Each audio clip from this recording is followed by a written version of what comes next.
the recycle problem, and then we looked at the backslash operator, which is a powerful operator for solving any system of linear equations.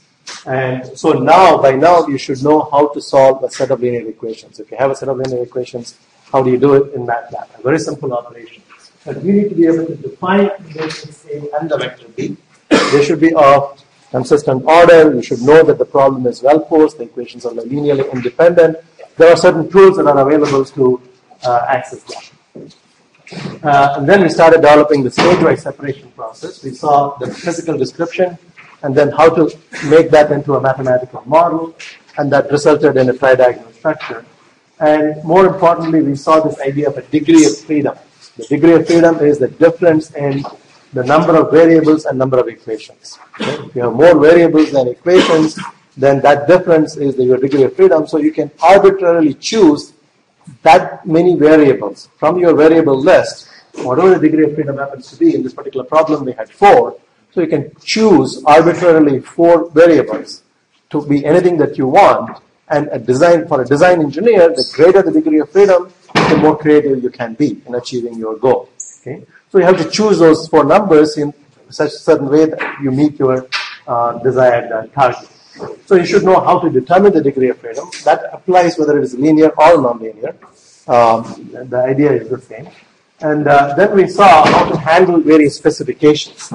Okay, so we are working on one specification, which is a performance analysis problem. So you're given both the inlet conditions, the gas and the liquid, flow rate and composition. You have to predict the performance. What would be the output concentrations? And we saw that you can pose the problem after eliminating the y1, y2, y3 and keeping only x1, x2, x3 as the unknown. You can pose that as 3 equations in 3 unknowns, 3 linearly independent equations, and it has a nice tridiagonal structure. So we were in the process of setting up how to solve it, so we will pick up there. But one thing I want to point out is that the structure is tridiagonal. What do we mean by tridiagonal? There are 3 diagonally aligned elements, rows. So this is the main diagonal, and this is one diagonal below, lower diagonal, and that is the upper diagonal. Now, if I have 4 stages, the structure will remain the same. I will have an additional equation. The structure will remain the same. I will have an additional variable, x1, x2, x3, x4, and the structure will still remain the same. I will have 1 plus s on 4 diagonals, and then minus s on the 3 lower diagonals, minus 1 on the 3 upper diagonals. And the right-hand side, the first one will have sx0. The last one will have y4 over k. The intermediate ones will all have 0. Okay, that's something that you should look at the equations to convince yourself that structure will be there, so that you can do your problem where I'm asking you to do 8 or 10 or whatever. So I hope all of you are feeling comfortable in understanding the problem, writing the mathematical equation, and manipulating to this stage. Anybody have any question on those? Okay. So in the computer solution, we said we are going to put some specific numbers. And in this case, L is 1, V is 1, K is 2. So S, which turns out to be L over KV, is computed to be 0.5. And I'm saying X0 is 0.8 and Y4 is 0. That means the liquid stream that is entering has the material that we want to remove. Okay? So this would be at B's order. So the liquid has the solvent plus the species we want to remove. So it is contacted with a vapor stream or a gas stream, and the gas stream initially has none of those materials, sulfur dioxide as an example in this case. So we are going to selectively remove sulfur dioxide from the liquid phase to the gas phase. So this is a desorption sorting.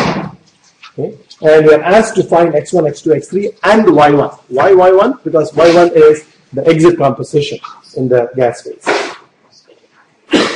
And then the second part of the question is find the number of stages needed to reduce the composition xn to 0.005. Okay, that is, starting with a composition of 0.8, I want to reduce it to 0.005. How many stages do I need? Okay, to answer the question, let's first solve the 3x3 system to see what is xn. In this case, what is x3 as it leaves. What is the composition in the last stage in the liquid phase? If it is below 0.005, then the answer is 3 would do. Okay, but if it is not, then you need to reform the problem by putting 4, 5, 6 stages and see under what stage number you can reduce the composition. So that would be a design problem because you don't know how many stages there are. You are a design engineer. Your task is to design a column, find the number of stages that will reduce the composition to 0.005. Whereas this one will be a performance analysis problem. Okay? So let me open up and set it to the correct path. Okay, so here I have this function which we were writing in the last lecture. Let me just open it up. So what I have is the variables defined. L is 1, V is 1, K is 2, and I'm putting a semicolon at the end so that I don't want these to be printed. Okay, and if you're doing this for submission, then you should produce a listing of this file and then run the file, produce the output, and capture all of them using a diary command. If anything that I say is not clear, just put up your hand and ask me what is diary command or whatever it is. Okay, so the semicolon will suppress the output. That is, it will not echo. Normally in MATLAB, if I say L equal to 1, it takes that, interprets it, and prints out saying L, okay, L equal to 1. Okay, so and if I say S equal to L divided by K divided by V, it calculates and returns the value of S into the workspace. Okay, a script file is any file that you can normally any command that you can normally enter in the command window. You can put it into a script file and just run the script file, and it will execute each one of the commands in sequence and then exit from there. Okay, and then I'm setting x0, y4. Here I'm defining t. I'm defining in a brute force way, meaning I'm inputting every element 1 plus s. You should not have any space here, otherwise it will treat it as a next element. 1 plus s space minus 1 space 0, and then semicolon to indicate it's a next row, and then minus s, 1 plus s minus 1. And when it executes that, right now it's not executing because I'm just putting it in the script. When it executes that, it will assign the value of t to that matrix. And similarly, I'm defining b, and then here I'm solving t backslash b. And that is going to be stored in a vector called x, which will have 3 elements. So x1, x2, x3 will be the 3 solution components that we need. Then I've also asked for y1. So I'm saying, okay, yi in general is k times xi.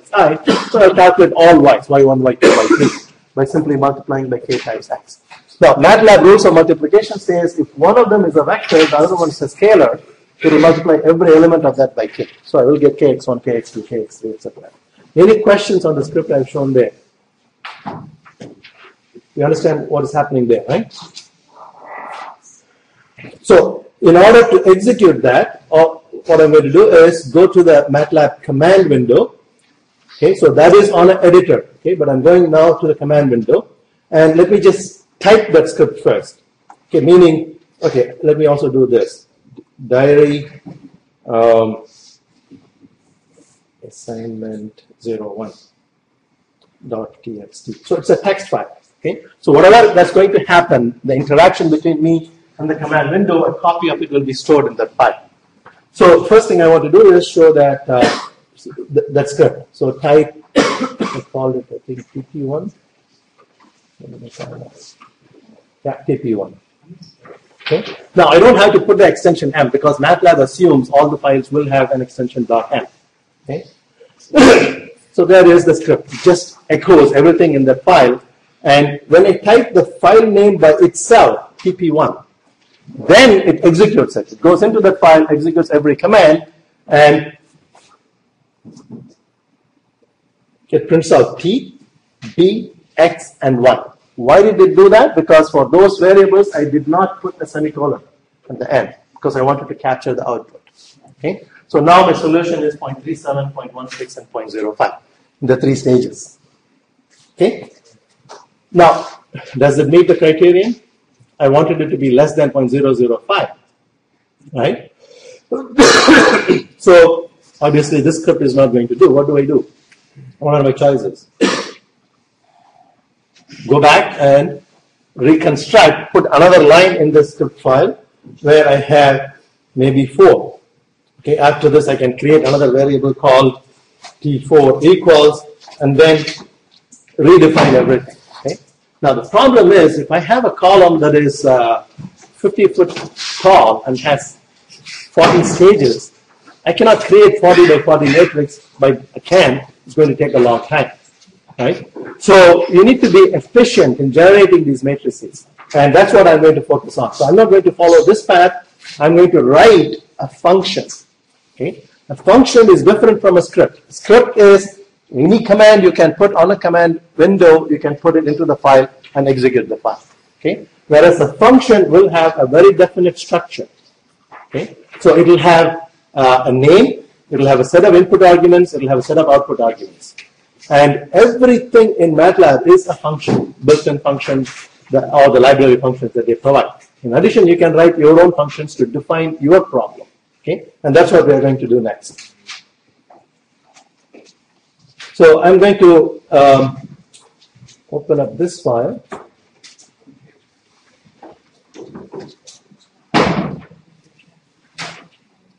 So this is in an attempt to answer the second question, which is how many stages do I need to reduce the exit composition to below 0.005?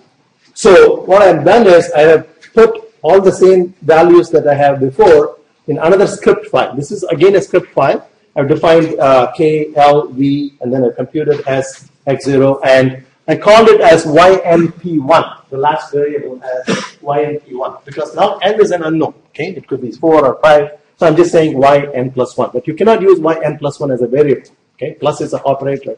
So I just label it as ynp1. Then in the next line, I define n. Now n is a variable I'm going to probe. I'm going to change. Okay, so I set n equal to 3 here.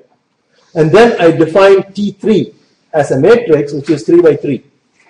And here I have used a new function called TRID, Tridiagonal.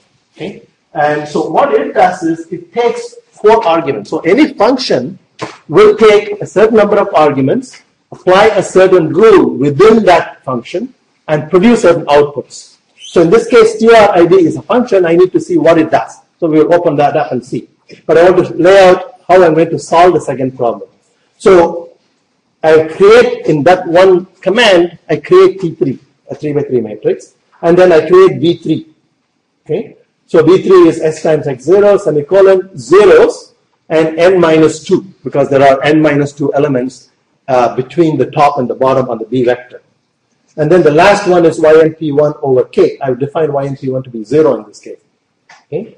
And then X3 is equals T3 backslash V3. That gives me the solution for a 3 by 3 system. Any questions on line 2? Are you able to see in the back?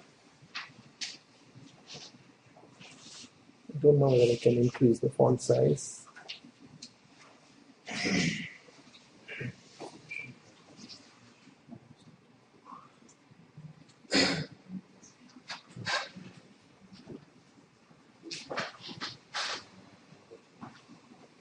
No, it didn't work. Any question? What's the difference between the forward slash and the backslash? Good question. Let me just take a minute to set this, and then I can answer the question. How did you know about forward slash?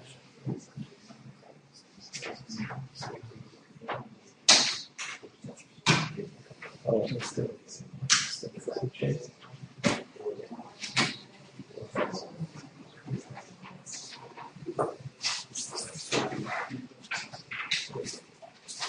I guess I give up. I don't know. You can go back and there's an option for changing the editor. In the editor? Like in that same spot. Yeah. Oh, I see. Yeah. Variable editor? No. Editor. Right. Thank you. That's what I want everybody to do.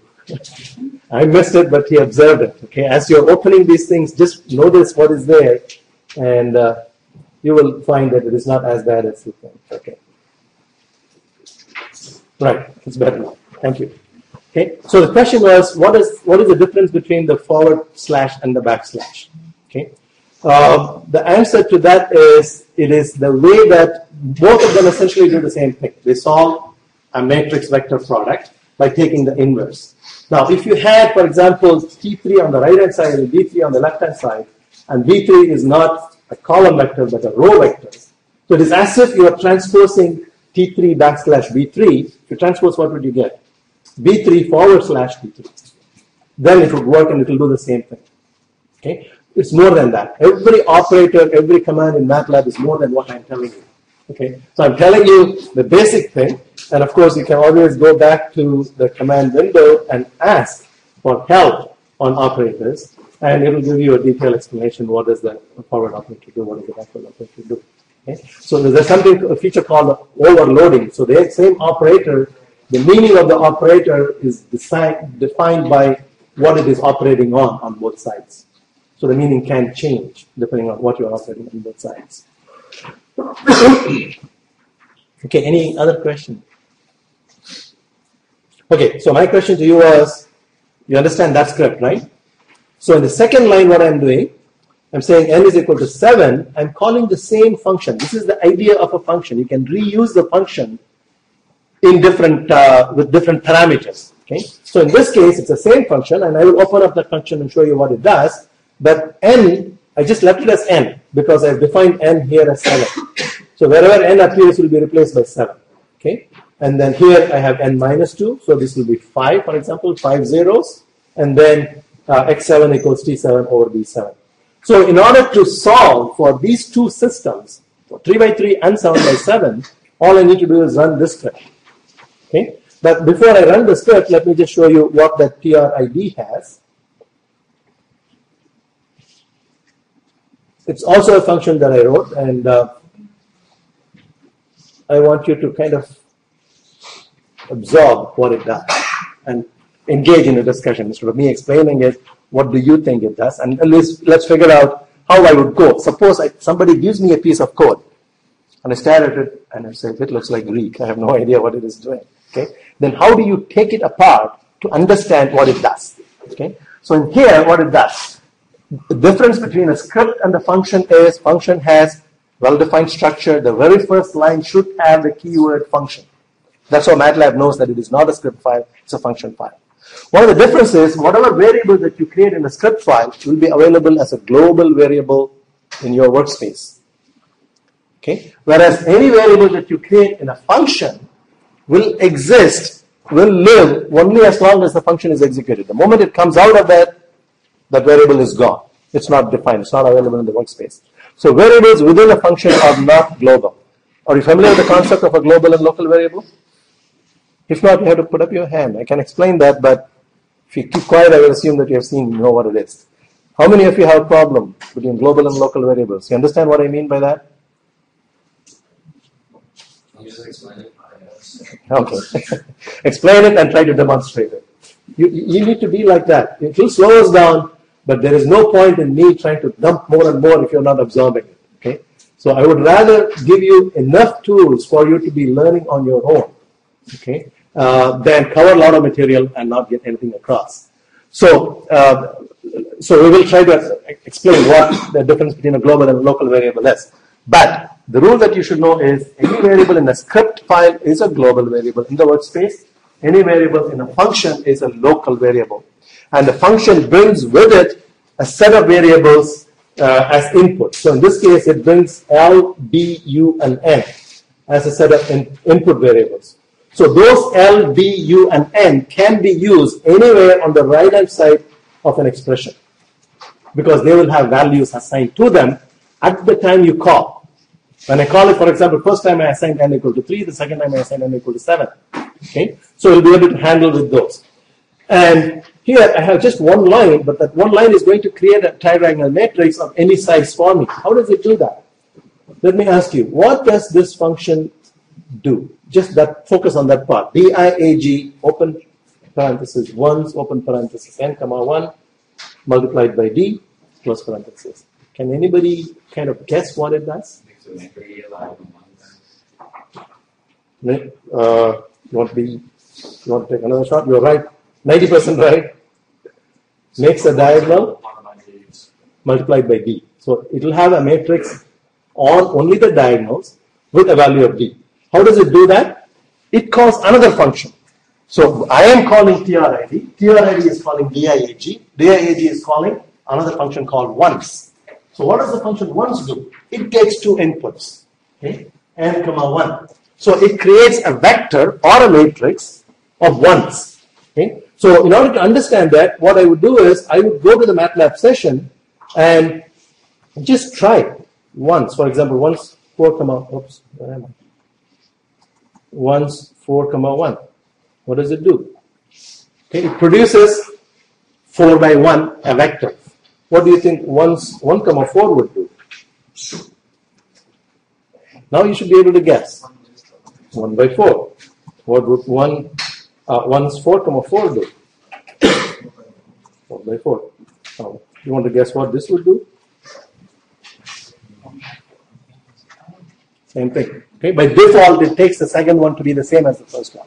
Okay, if you just have once 4, then it takes 4 as the parameter and constructs a 4 by 4 matrix. Okay, so now you know what once does. I can take that and multiply it by d. So in this case, I multiply it by 2, for example, then it produces 2 everywhere. Okay, that's simple. Now, what is the diagonal to? The next part. Diag takes 2 arguments also. Okay, and the first argument is a vector, and the second argument is an index, which tells me whether I want the numbers to be filled on the diagonal, above the diagonal, or below the diagonal.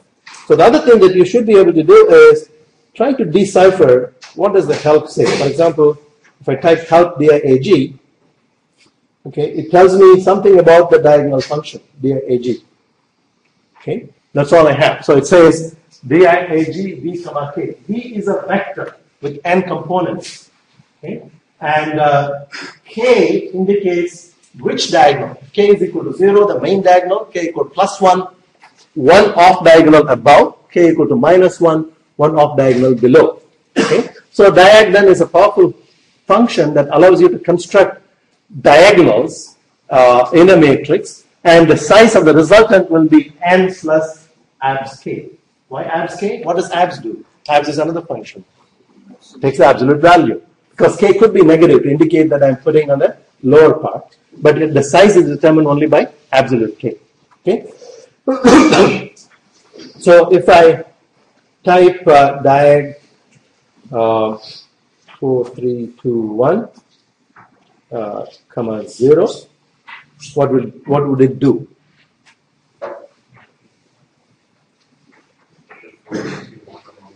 It will put 4, 3, 2, 1 along the diagonal. Very good. Okay. So it will put different numbers on that vector along the diagonal. Okay. Play with it like that, and you will understand what each one of these functions do. So initially, the best way to learn MATLAB is take codes from other places and try to understand what it does. And I have put my entire lecture notes on Moodle. You can download that, and there are a lot of snippets of codes there that you can use to understand. And then any help that you ask will also give you pieces of code. For example, here is a code.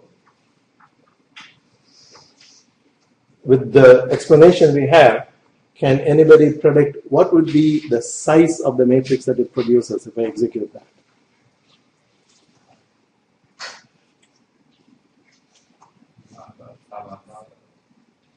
Five by 5 is one answer. Did you try it?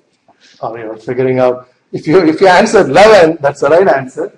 Why is it 11? Because you need to understand what does this mean, minus m colon m. Okay? And if you don't understand it, just try it. So, minus 5 colon 5. You can take any part of the code and try to enter and see how it responds. That's how you know how it interprets. So minus 5 to 5 is a vector that starts from minus 5, minus 4, minus 3, minus 2, 1, 0, 1, 2, 3, 5. So it's another way of creating a vector when you have contiguous numbers. Okay? Let me ask you this question. What do you think this will produce? Can you see?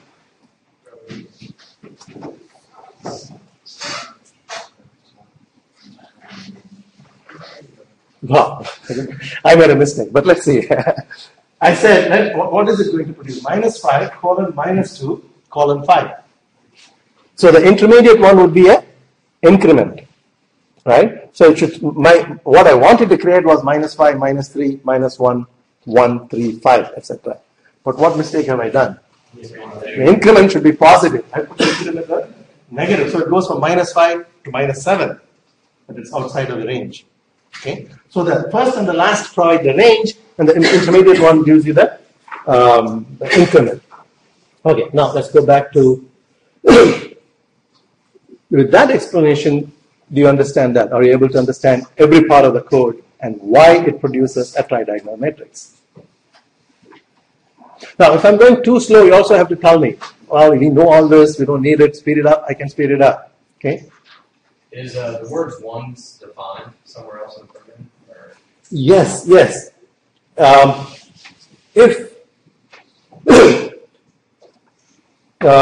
do I answer that? There are a lot of built-in functions. Okay? So I said you can list any function that you have. So one of the things I would want to try is, let me see the listing of once. Once is a function that somebody wrote in MATLAB and it's available in the path. Okay? So I want to see how did they do? How did they create that program? And it says it's a built-in function. That means it is a compiled function. It's available only in the library in a binary form. But it is a built-in function that MATLAB knows about. Remember, in the first lecture, I talked to you about the path. So there is a very huge path in which there are lots of M files and libraries, DLL files. Okay? So whenever you type anything on the screen, the MATLAB is an interpretive environment, meaning it's going to take that string and see whether it makes sense. Is it a variable in the workspace? It checks the workspace. No, it's not. Is it a function in the workspace? That is a .m file with this with an extension of dot. It checks here, it says no. Then it starts a search on the path. Along the path, does it find that particular string? If it finds it, it transfers the control and says go and execute whatever that needs to be done. Treats it as a function. So there are two kinds of functions. M files, which are listable, you can list and see what it is. Another one is compiled, built-in function. Most of the heavy number crunching functions are built into the library. Okay? So if I hit return, what do you think will happen now? It will give you an error message. It says undefined function or variable. Could not find the string in the path or could not find the variable in the workspace. So just gives an error message. Okay? So in that sense, once is a built-in function in the path. If you're curious, you can search the path and see where it is stored. It could be stored as a DLL file in the library. Okay? Any other questions? The same way DIAG is a built-in function. But TRID is not, because I wrote that. Okay, so you can see it here. So you can list it, you can view it, and there are a lot of functions that MATLAB has that provides as a listable file. We will see some of them later on. Okay? So if I execute this function, it's going to produce one thing that in a function you should notice is function has an output t. Right? So that has to be calculated somewhere in the rules. Because from second line onwards, it's basically rules of computation that calculates the output. You could have more than one output. For example, I could have in this function, I could put it in square brackets, t comma x equals. Okay? That means this function now will be expected to return two outputs, one in the variable t, the other one in the x. So somewhere in the function, I should also have x defined. Okay? So x could be t transpose or something. For some reason, I want to transpose t and then send it up. I want to send both t and t transpose. Okay? So something like that. So the point is that every variable that appears on the output list must appear somewhere on the left-hand side of an equal sign because it has to be computed. And every variable that appears on the right-hand side can potentially be used in computing on the right-hand side. Not all, need not all be used. Okay? Any questions? The difference between a function and a variable. Okay? If you find it's too much of MATLAB, tell me, because MATLAB we can introduce as we go along. I can go back and formulate a problem and come back and explain these things later on. Okay? So you should take some interest in kind of guiding what you want to see. Okay? Any questions? Can we go on with MATLAB? More of MATLAB? All right. So how do I want to run this program? Here it is. Now, when you are seeing on a editor window, this button basically says execute whatever is in the file. So this is the current window. If I hit the start here, it will execute all the contents and produce the result for me. But you can also go to the command window and type the file name, which is prob1. Okay? Either way, you can execute the contents of the file. Okay? So let me show you this way. So it has produced the output, but the output is in the command window. Okay? There you see it. Okay? It produced y and p1 equal to 0. Why? Because I forgot to put a semicolon after that. Okay? And then it produced, because I'm putting a semicolon after every one of these commands, it's not printing and it's not printing T3. I just left the semicolon looking for the last one because I want to see only x3 and x7. Okay? So I can now look at the result.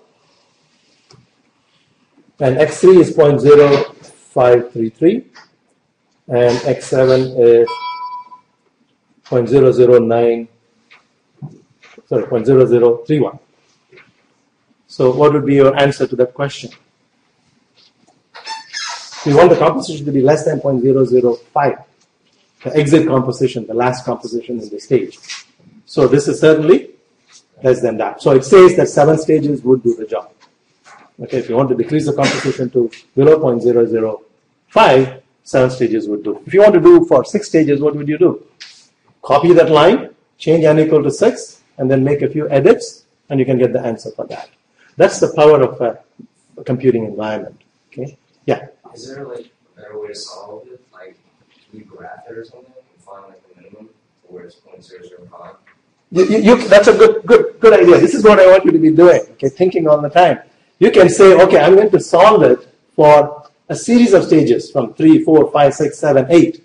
Okay, and then I'm going to create a vector which contains only the last composition against the stage number. And then I plot a graph and then say, okay, where does it cross the threshold?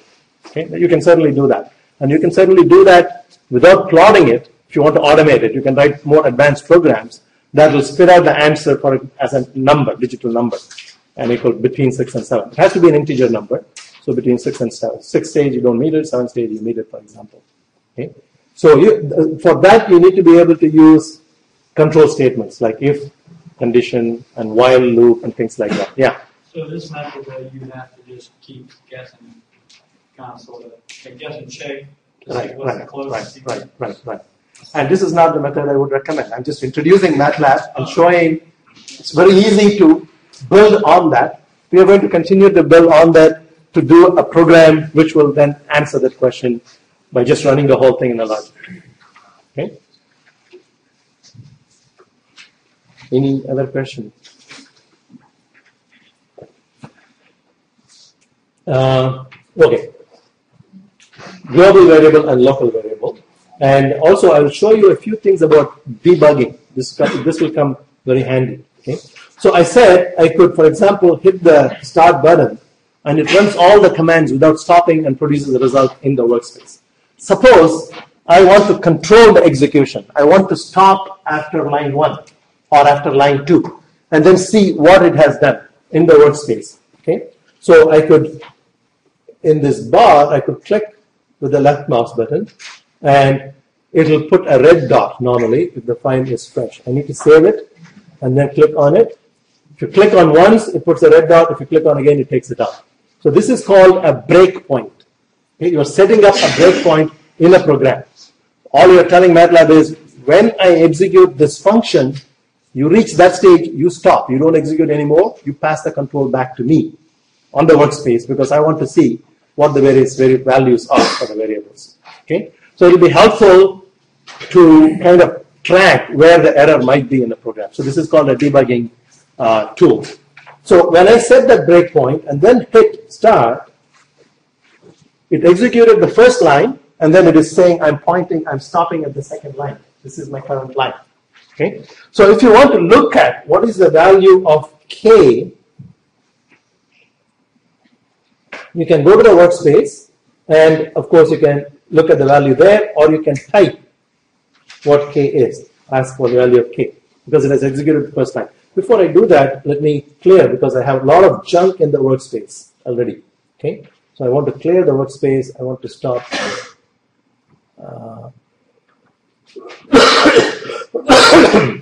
Excuse me. So clear at any time will clear the complete workspace. There is no variable now. If I ask for T3, it doesn't exist. It doesn't know about it. Okay. So now I'm going to go and execute this function. Okay. So we're trying to understand the difference between global and local variables, and at the same time how the control is passed from one function to another function as it executes. Okay. So here, if I ask for K, L, any of them in the first line, I will have a value. In fact, you can see. Okay. All these values have been defined. They are all in the first line. First line has been executed. But N is not defined yet. But the second line has not been executed. So anything that you put in a script file, when it executes the script file, it creates a variable in the global workspace. It is called a global variable. Okay? To control execution one line at a time, you need to go and execute this particular icon, step. Okay? That step says step one line at a time. Okay? So if I press that one, it executes line 2 and stops in front of line 3. And now I can check. It has executed n equal to 3, and it has solved for x3, and x3 in fact is printed out here. Any questions? Is there like a button where it starts too? No, you cannot. You cannot start at any point in the program. Okay, you always have to start. But you can say go to, I think. There is a step out, continue, step in. Step in will probably allow you to skip a certain section. You can use that possibly to skip. I don't know the answer. I told you, my MATLAB knowledge is probably 1%. If yours is 0.1%, mine is 1%. And I want to get it to 2% for you. Because it is a really vast program. But what is important is to ask those questions and find the answers by yourself. Okay? Initially you can come to me, but almost halfway through the course you should be able to find answers by yourself. Okay? So, if I step one more time, it has executed line 3. It is not exited the script file. So all these values are still available, but they are global in this case, so they will always be available even if it exits. But watch that feature, what it does when we execute the same thing in a function. Okay? So now I execute one more time. I'm out of the script. I'm done, and all the variables are defined, and the output is produced. Okay? So in a script file, if you define any variable, it's global. And so script file you should use with caution, because you can reuse the same variable inadvertently without knowing it. So redefine the values cause a lot of problems. Okay? So you should have distinct variable name. That is why, in fact, I used in this function T3 and T7. Why did I use T3 here and T7? Why didn't I call it T? What would happen if I had called it T? In both cases, if I had this. Redefine it. The second time it executes this, that will disappear from there. I will be left with only with this variable. Okay? The common source of error often. Now, I'm going to do the same thing, but this is a very nice feature. You will see how the control goes from one function to another function. So I'm not going to set up a breakpoint here. I have removed that breakpoint, but I'm going to open up my TRID. Where is that?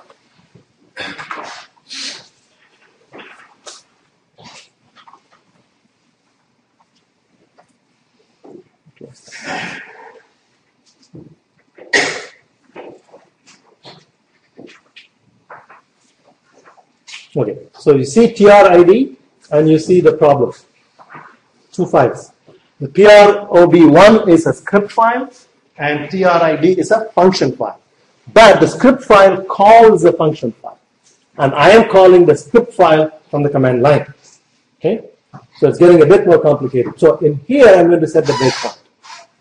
Again, I need to save it if I want to activate the breakpoint. That's why it shows it as a gray. That means it has unsaved edits in there. Okay? So line 2 status is enabled for breakpoint in the function file TRID. Okay? Now, I'm going to the command window. And so what do you think would happen? Can you guess? I'm calling PROB1. There is a file called PROB1, which is a script file. I'm executing the script file, not from the start button, but from the command line. So the control goes from the command line into PROB1. It executes the first line. Okay?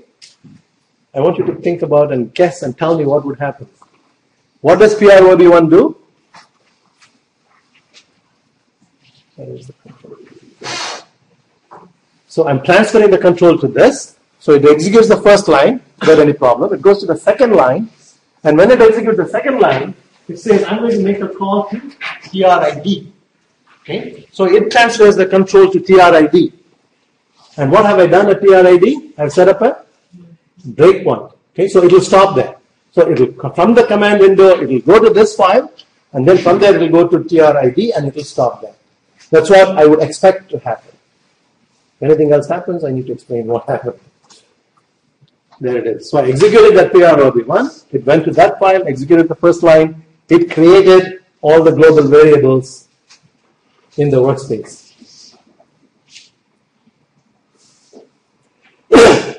And I want you to carefully observe what does the workspace show and what happened to all the variables, global variables that I created. Maybe am I going too fast? Are you guys following what is happening? How many of you have no clue as to what is happening? Please put up your hand. Good. That's very good.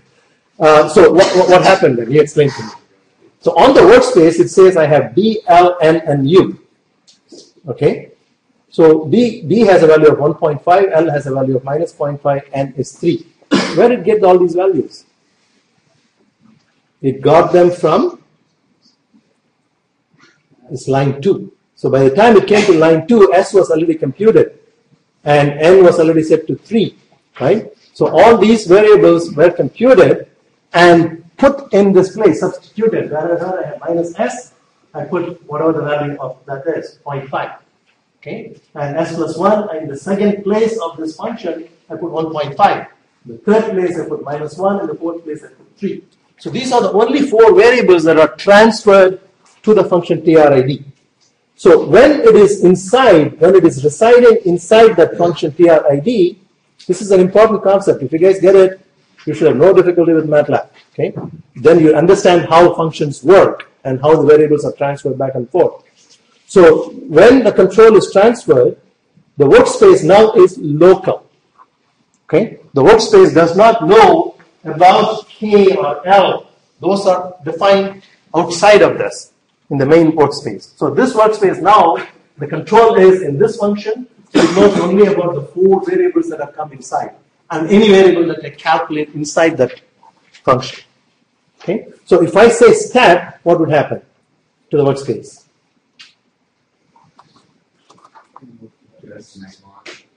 It'll go to the next line, but what does it do? It calculates t, and it stores the value of t in the workspace. Okay? But before doing that, it makes excursions to other functions, because when it executes this, it goes to once. Once executes its rules, returns the value, and replaces that value here, which gets converted by d, and that input goes to DIAG, and it does its thing and sends it back. So it interprets line by line, causing transfer to other functions. So a function calling another function, calling another function. When a transfer is occurred, everything that occurs outside is frozen. It's kind of blanked out. So inside that function, you have only those variables. So that is an important concept. So if I do execute one more, now I will have t defined. This t is local question.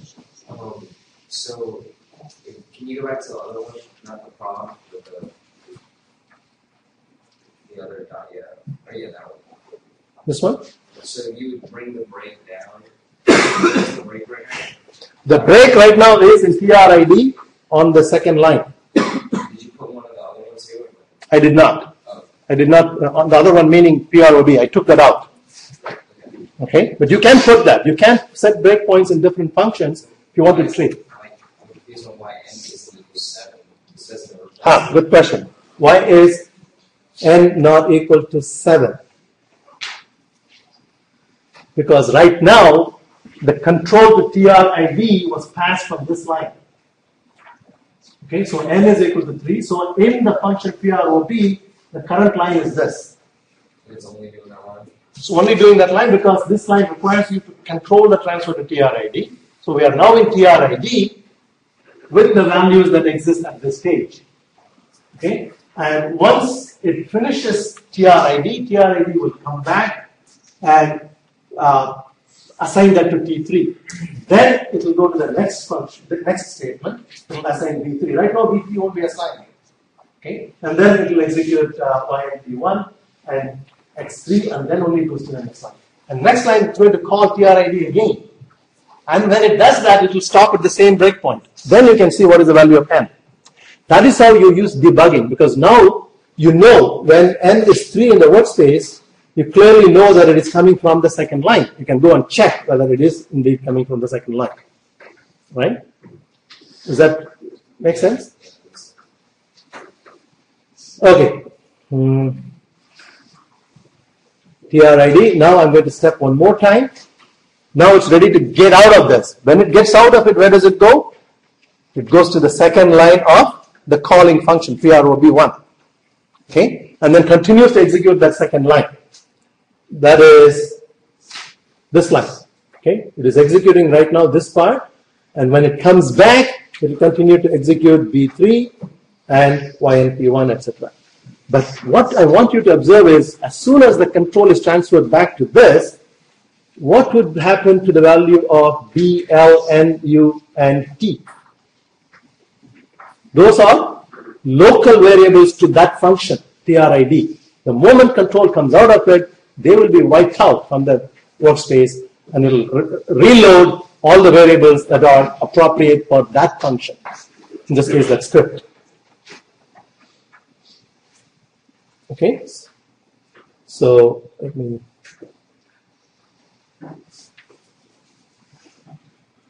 execute one more time. So I'm out. Where does the control go? It goes back to this. Okay. Now if I go and see what is in the workspace, what would I see? I would see my K and L and V and S, all those things. There it is. All those variables have come. These are global variables. So it just takes a copy of the global variable, puts it out, and then clears the workspace for executing the local function and the local variables. So there only whatever comes in through the input and what you create will exist. When it goes out, it will send only the ones that are sent out. Everything else is expunged, wiped out. Okay? That allows you nice reuse of the variable name in different functions. You can use the same thing. Any questions? So if I do this, it is executed, completing the second line.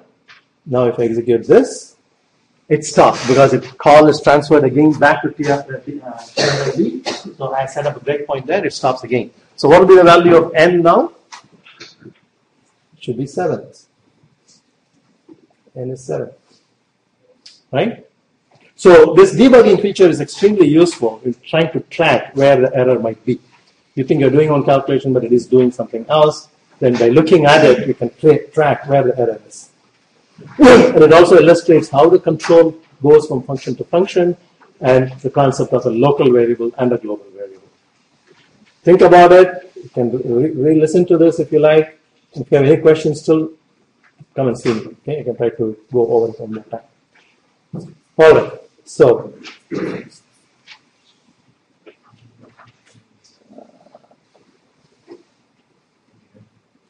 that's it.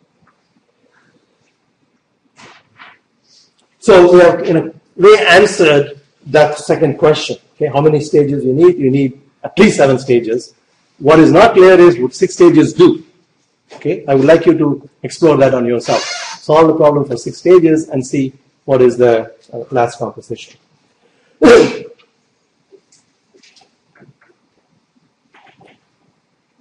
Alternate specification. Okay. So we're now just reviewing, we know how to solve a system of linear equations. But the same model, the same equations can change its character from linear to nonlinear depending on the specification. Okay? So here I'm specifying an alternate one, meaning I know in this case that I'm using certain value of the gas rate E, and certain inlet composition Y4, exit composition Y1, and I know the inlet composition X0. Same three stages, okay? But I have switched one of the variables from known to an unknown list, okay? And so instead of making Y1 as an unknown, I say Y1 is a known, but L is an unknown. My degree of freedom is still 4. I can choose 4 variables, but I choose to specify these 4 variables. When would you encounter such a problem? When you have to meet a certain target to meet environmental concern. You need to take Y4 composition and reduce it to Y1, certain value. As a design engineer, you have the option of increasing the number of stages, or if you're using 3 stages, increasing the solvent rate. And that's what we are doing here.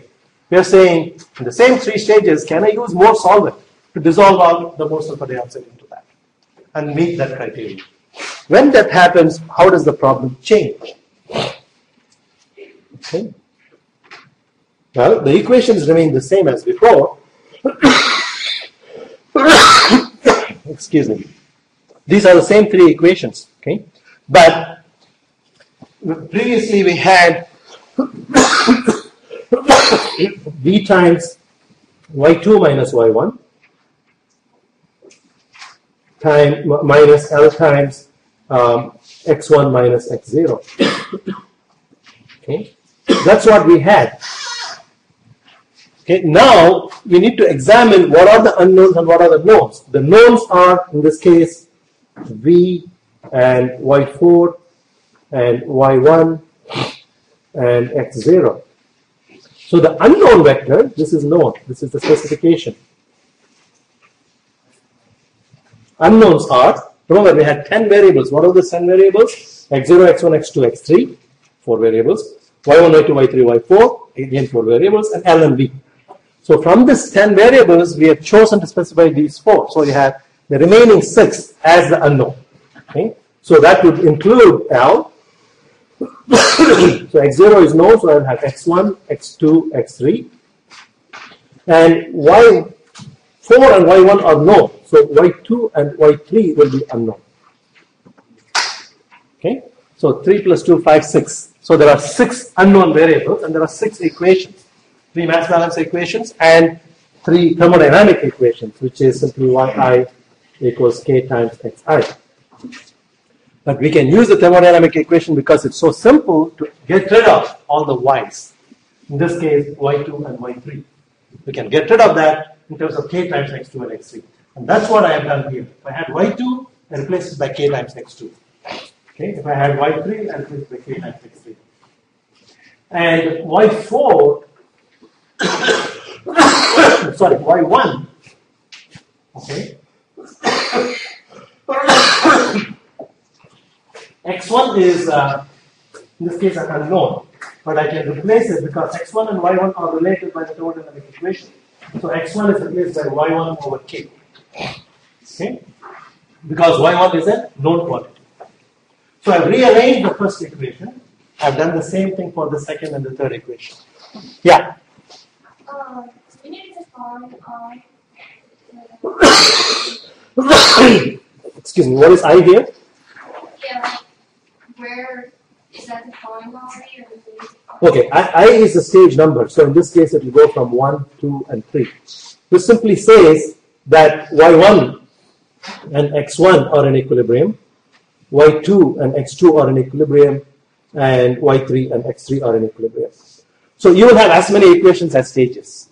That's why we tend to write, whenever I put a subscript I or N, they can take many values as appropriate for the particular problem.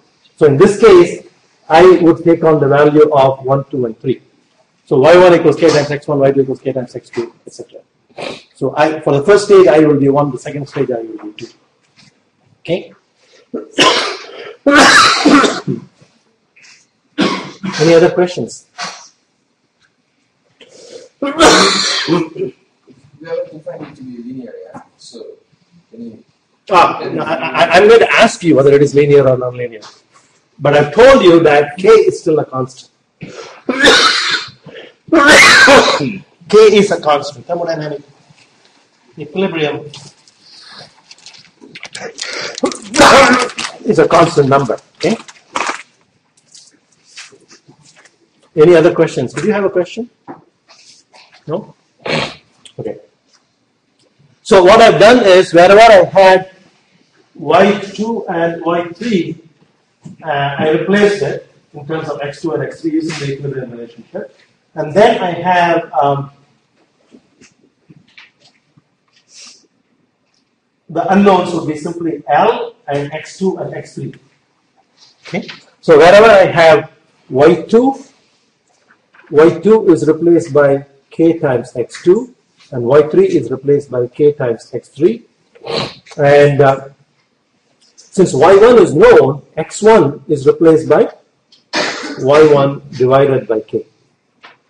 These are all coming from the thermodynamic equation. So I'm eliminating intermediate variable as I did before. You don't have to. You can just write them as 6 equations and 6 unknowns. There's no problem with that.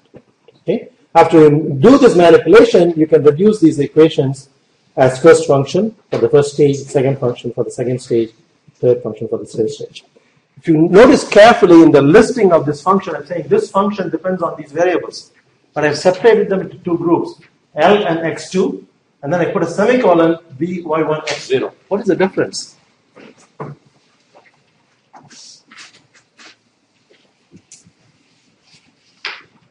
What is this set? No. So it is a parameter. These are numbers. When calculating this function, I know all these. But I don't know what L is, I don't know what x2 is. Those are the unknowns. So there are 2 unknowns in the first equation, 3 unknowns in the second equation. This how you should pass the variables, for example, when you're solving it in MATLAB. I'll show you how to solve a system of nonlinear algebraic equations after we set up this problem. And I want to make sure that you understand these are the same equations, mass balance equations we had. We are using the same trick of eliminating yi equal to k times xi, wherever yi appears, and sorting the knowns and the unknowns. So now I have 3 equations and 3 unknowns. Okay, the 3 unknowns are L and x2 and x3 are the 3 unknowns. Okay, and not every equation will have all the unknowns, but they are coupled. When I say coupled, what do I mean?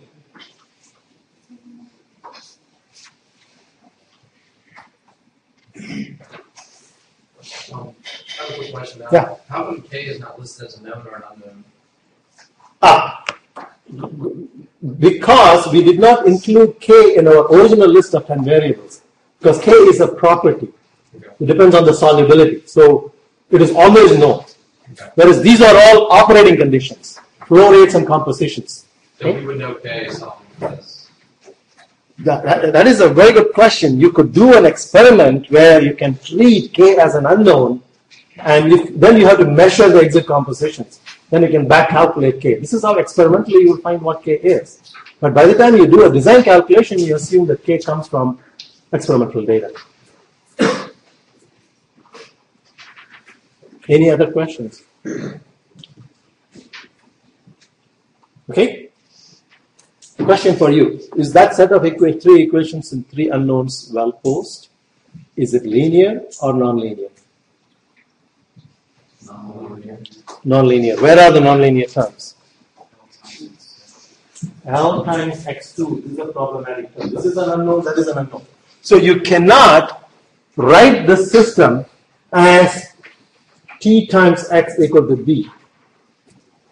Okay, x is going to be the unknown vector in this case. What will that contain? L, x2, and x3. Remember how the problem changes. Okay, the specification changes means the unknown now contains these 3 variables. First position is L, second position is x2, third position is x3. Okay, and you cannot write it in this form. Only linear systems can be written in this form because you cannot separate out. Okay, if you separate out, what happens? In T, you will have L appearing. L is an unknown. Yeah, sorry. Did you just define L times x2 as Good thought. What would it achieve? You have a new variable, and you have a new equation relating that variable. So you can define, say, L times x2 is b2. Okay, and then you will have an equation, B2 equals L times X2. So B2 is an additional unknown, and you have an additional equation, which relates B2 to L times X2. But the product L times X2 appears in that equation.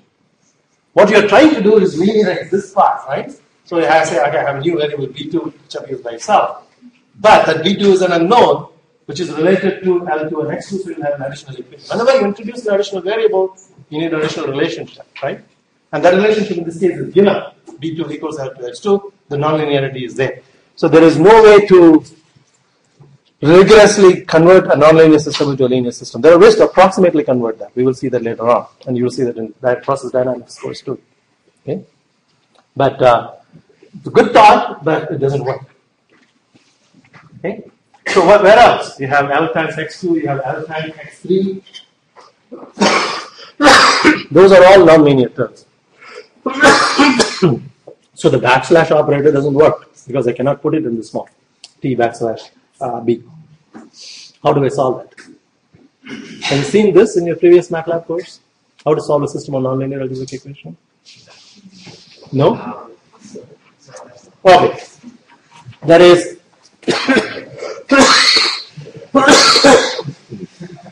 so it is nonlinear. The nonlinear terms are here and here. So because it is nonlinear, we don't try to separate the knowns from the unknowns. We just throw them all in one equation. So we rearrange it in such a way F1 is written in this form. Okay, F2 is written as the second equation. There is a function in MATLAB called fsolve. Function solve. Okay? It solves any system of nonlinear algebraic equations. It's the equivalent of a backslash operator for a linear system. But you have to tell, like in the backslash operator, you have to tell what T is, what B is.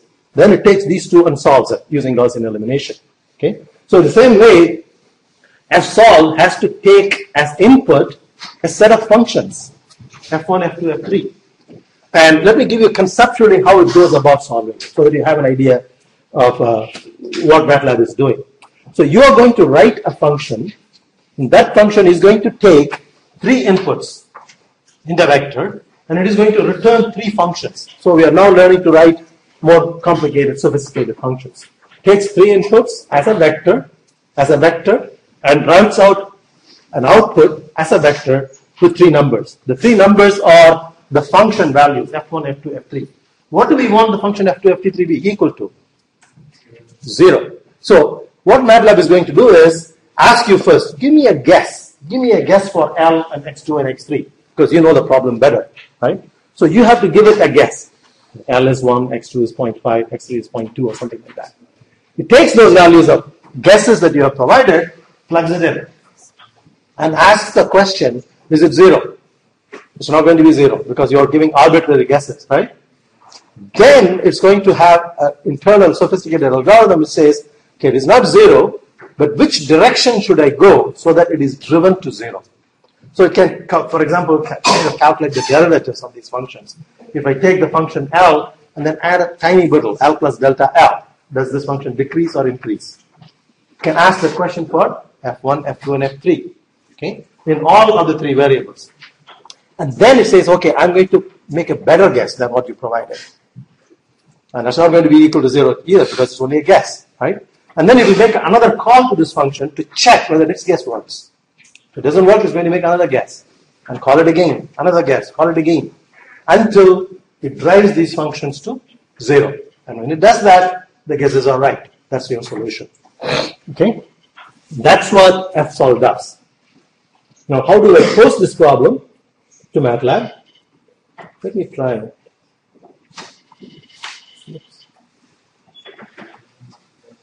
I don't know whether it's a built-in function or not. It's not. So if you want to understand how fsolve works, you can actually list the function. Here is a listing. Type fsolve gives you the listing of the function. It's going to be a very huge function. You can see.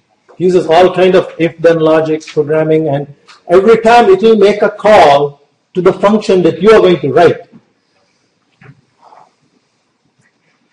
Okay, so this is a huge function. Wow, pretty big. There's a lot you can learn from that, looking at the function. Okay, So our task as engineers is not to write these functions. Computer scientists do that. Okay? Our task is to prepare our problem so that I can use that function fsolve to solve my problem. Okay? So the first thing I want to know is, okay, I know about a function called fsolve. Does it work? What inputs does it need? What outputs does it produce? How do I get that? Help. Type help fsolve. Okay, so it tells you how to use fsolve. That itself is fairly big. There it is. Okay, I type help fsolve and say fsolve solves a system of nonlinear equations in several variables. Okay, so you need to tell which set of variables. So you need to write this function f of x equal to 0.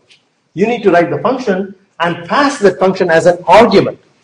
Now we know so far how to pass numbers as arguments. How do we pass function as an argument? Okay, that's something we need to learn. The syntax for it. So minimum input that you need to give to fsolve is the name of the function that you have written and the initial guess. In this case, the initial guess is going to be a vector of length 3. Okay, and you have to write this function. I'll show you how the function looks like, and then you can call fsolve with those, and it will do this number crunching and produce the result for you. Any questions? Do you understand conceptually how fsolve works? It's a very powerful problem. It's a solution for solving nonlinear equations. And chemical engineering will come across a number of situations where you have to solve nonlinear algebraic equations. Think about it. Aspen, HYSYS does nothing but solve nonlinear algebraic equations. Okay? So it's a very important tool. Okay, here I have P2 non-linear. These things I don't need it.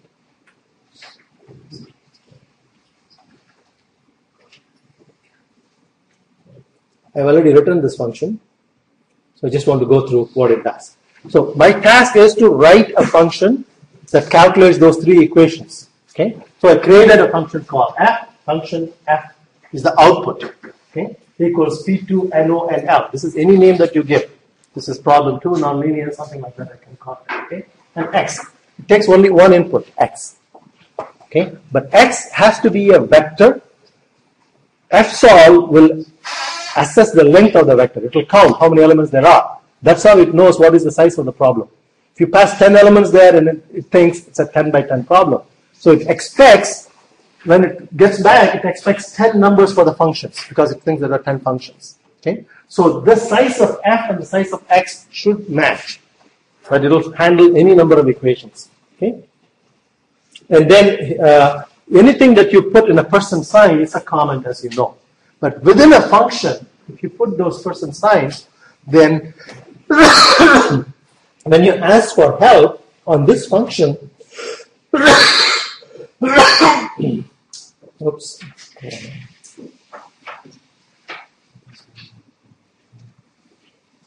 Okay. Suppose I say help. What do they call it? P2 non-L. What do you think it will produce? It will produce those comments at the very first beginning of the function. So when you are writing a function, you should make it a habit of describing what that function does in the first few lines. That's how MATLAB documents the help feature in every function. Okay? So that is the first part. The preamble is basically a set of comments which appear as help. And then remember, when the control is transferred to this function, x will have 3 numbers in this particular problem. The first number, first position, x1 will contain a guess for the flow rate. Okay? And the second one will contain a guess for x2, and the third one will contain a guess for x3. So I'm just extracting L so that I define what L is. x2 and x3 are already stored in that variable. Then I define what, for this problem, all the parameters. K, B, x0, y4, y1. Okay? These are all the new specifications. So I define all of them. And then I just write those 3 functions. F1 equals B times K times x2. x2 is the second position in this x, which is the concentration from the second stage. Minus y1. y1 is given. 0.005 is defined. minus L. I wanted to keep it as L. You could put, for example, here, what would you put if you didn't have this statement? X, 1. Okay? And times y1 over k. So if you look at these three functions, they are exactly the same three functions that we have in the notes.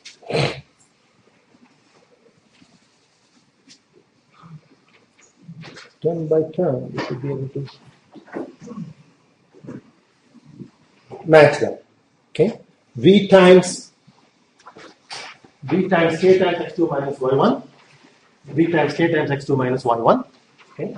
Minus L times y1 over k minus x0.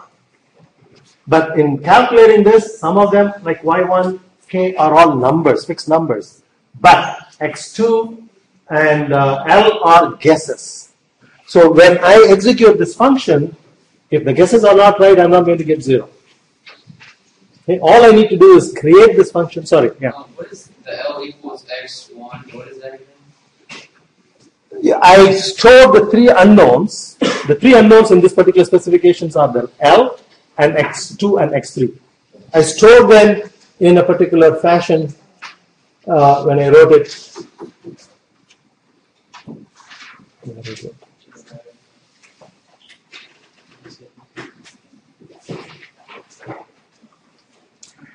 Here, when I wrote the unknown vector, I said I'm going to pack them in such a way. First one is L, second one is x2, third one is x3. These are the three unknowns. Okay? So when I'm going to make a call to this function that I have written, I have to pack the same sequence. First position should be a guess for L, second for x2, and third for x3.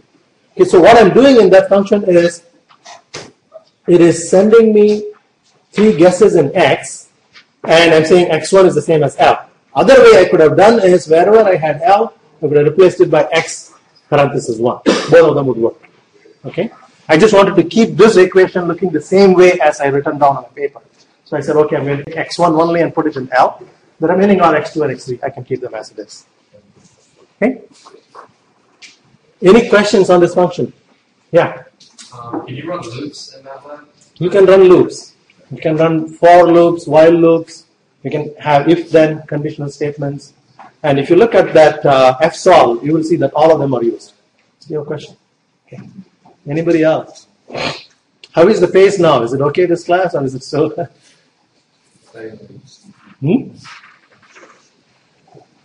Am I going fast for you guys? No? Okay.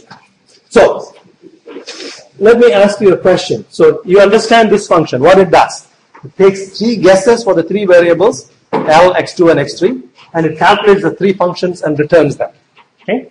So, let me set up a breakpoint here, and then go to the MATLAB, and define my vector x as three guesses, right? So, I'm going to guess 1.5 and 0.4, or 0.4, 0.2, something like this.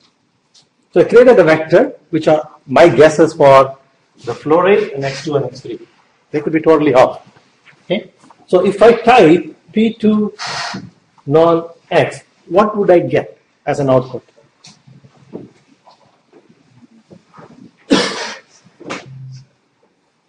How many numbers would I get? You get three numbers, right?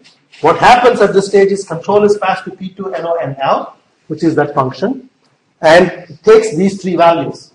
Okay? So I want to show you what happens inside that. That's why I set up a breakpoint. So when I do this, control is transferred to that function and stops here. So at this stage, if I type X, what should I get? You actually don't have to type. If you take the cursor near it, it shows you all the three values. So as it is coming into this function, these are the three guesses. Okay? And then it's going to execute all these three, all these statements as a step through. Now, what would be the size of F at this stage? How many elements will there be in F? Okay, you have only two. Explain why. You haven't executed the third statement, right? That's why I asked. Once you execute the third statement, it will have three values, and then it's going to go back and spit the three values out in the workspace.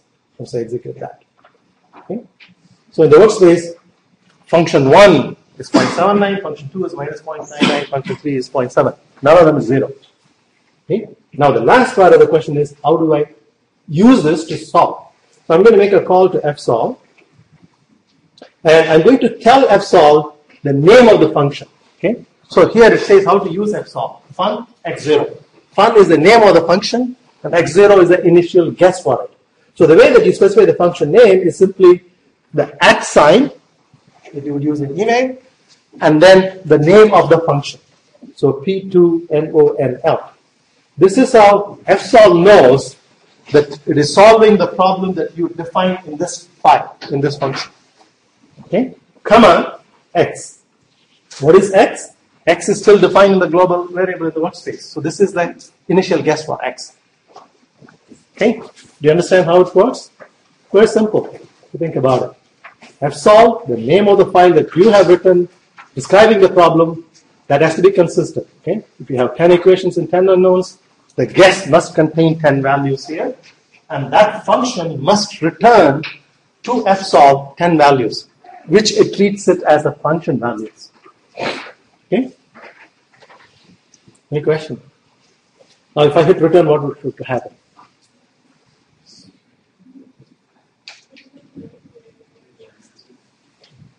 Here again? You get the answer? Normally you would get the answer, but I just wanted to see how much attention you have been paying so far. What did I do? I set up a breakpoint in P2NONL, right? So if I hit return, fsolve will try to solve it. So it's going to pass control to that particular file. And first time, this is the first time fsolve transfers the values, and it comes and stops here. So I can capture.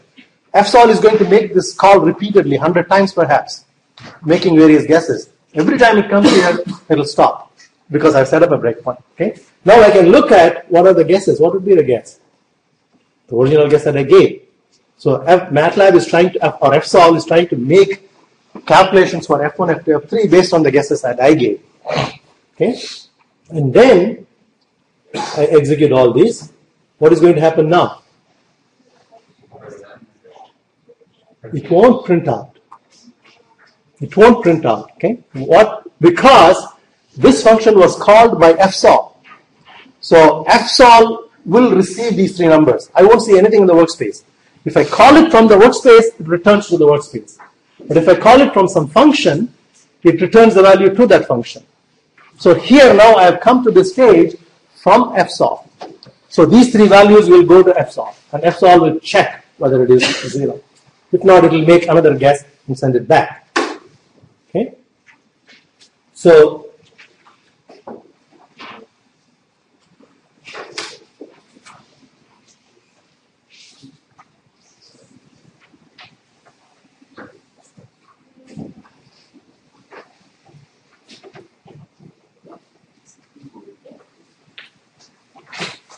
what has happened now?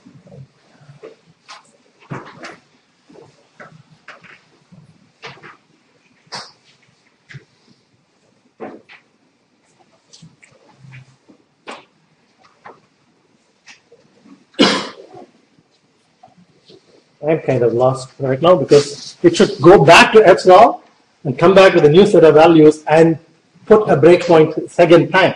That is, a green line should appear here. That's what I was expecting. But the values of x would be different because MATLAB would have guessed a new value. But maybe it is got stuck in fsolve, stopped in debugger.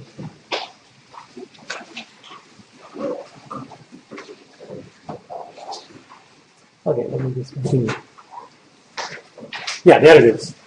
So it has come down a second time from fsolve to this. If you look at the x values, it will be different. It's still the same.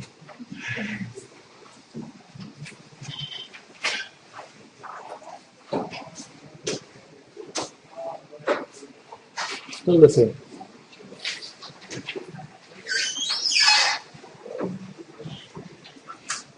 It's changing now. Okay. Now, if I remove this breakpoint and then say continue, then it will completely solve and give you the result.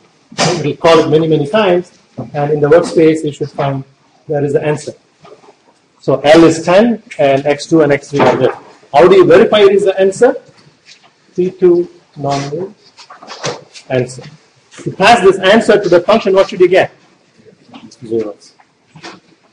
Not exactly 0 because of the finite precision, so 10 to the minus 10.